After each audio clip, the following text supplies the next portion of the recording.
tallaalada iyo xoojiyeyaasha sida loo yaqaano boosterka waxa ay door badan ka qaataan daryeelka bulshada.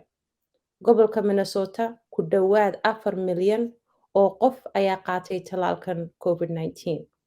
Degmadan Decorah County, qiyaastii 9 ka mid ah 10kii carruuraba ee da'doodu ka weyn tahay 12 sano way qaateen tallaalka COVID-19. Laakiin maalin kasta waxaa weli la arkaa dad badan oo aad u xanuunsaday oo ah khaasatan dadka aan tallaalka qaadanin. Taasna waa nasiib darro.